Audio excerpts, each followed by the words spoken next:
Every year we're told that we need something new, whether it's a new bow, a new stand, a new app, a new strategy. If we're not careful, we start to believe that success is only one purchase away. But if you've spent any amount of time in the woods or in this industry, you know that this market gets rich by making you believe that you're behind.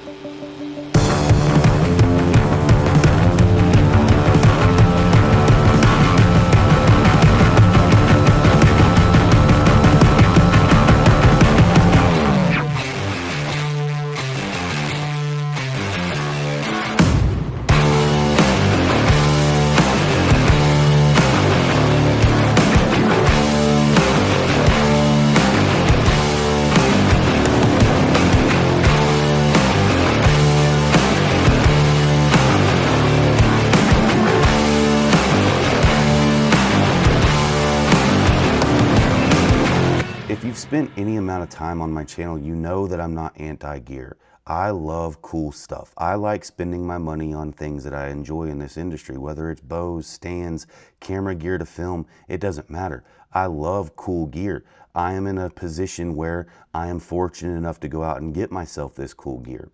But gear is not usually what holds us back. The industry is designed to make us believe that our gear is outdated every year. It's how they make their money. They sell you this thought that your bow is outdated every single season, or your stand isn't light enough, or your clothes aren't the newest, latest, greatest, most tactical thing that you can have in the woods. And what is the result of these tactics that they use to advertise their equipment? Hunters feel like it's their gear that's holding them back. So people spend more time prioritizing their gear and their setup than they do actually going out there and hunting and fishing or scouting or whatever it is that's truly going to make them a better woodsman. Years ago, as a hunter, you would only compare yourself to a handful of hunters that you knew. The local old timers down at the convenience store that were talking about the big buck that they saw on the neighbor's property, or a handful of people when you went to a check-in station. Fast forward to 2026, we have thousands and thousands and thousands of people that we inherently end up comparing ourselves to. Anytime you open a social media app, you're seeing these giant bucks, these cinematic B-roll shots of a limit of ducks, or you'll see people pulling out giant trout on any stream that they go to.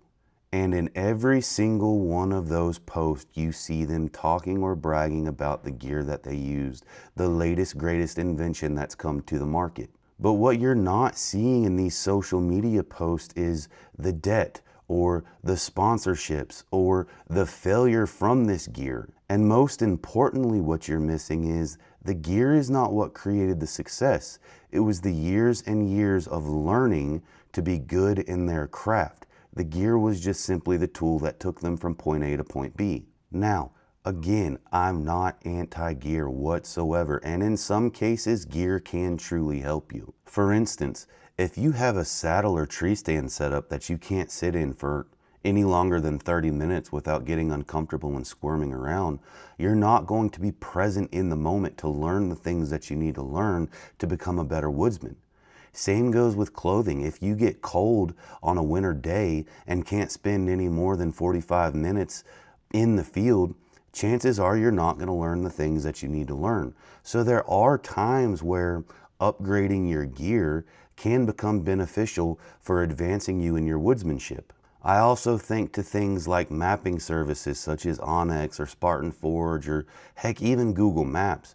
Being able to note where you've been and what you've seen, those things are beneficial and they help. And they do help us become better in our woodsmanship craft because we're able to note and retain the knowledge a little bit easier than it was before this technological advance. So the problem in and of itself is not in gear. Gear can become beneficial and super helpful.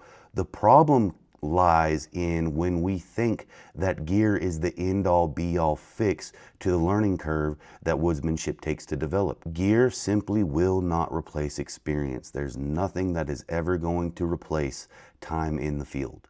So it's not the gear that makes you better. It's Going out there and scouting and learning to understand what sign looks like in your particular neck of the woods, wherever you are geographically. It's spending time on the water and understanding what each bend in the stream could potentially hold underneath it. It's going out there, making the mistakes, bumping the animals, learning how to understand pressure on public land. It's all of these little things that compound over years that actually make us better in the woods and on the water. Gear does not fix that. Time, pressure, and repetition. It's doing it over and over and over again until you understand it on not only a mental level, but also on an instinctual one. And here's the truth. No bow manufacturer, no clothing company, no saddle company, no fishing rod company, bait and tackle store, no box store or mom and pop shop will ever be able to sell you experience, time, patience, observation, understanding the elements around you. All of those things take time, and time is not profitable. I have been fortunate enough to meet a lot of people in this outdoor world, whether it's through expos or in the woods or on the river, whatever it is. The best hunters and anglers that I meet aren't gear junkies per se. They are just the guys and gals that simply show up. They scout when no one's watching and when it's not cool. They go out there and they learn the lessons that they need to learn, whether it's through mistake or simply just by being out there and being present. They're observant, and most importantly, they're grateful for every experience that they ever get in the outdoors. Year after year, they get better.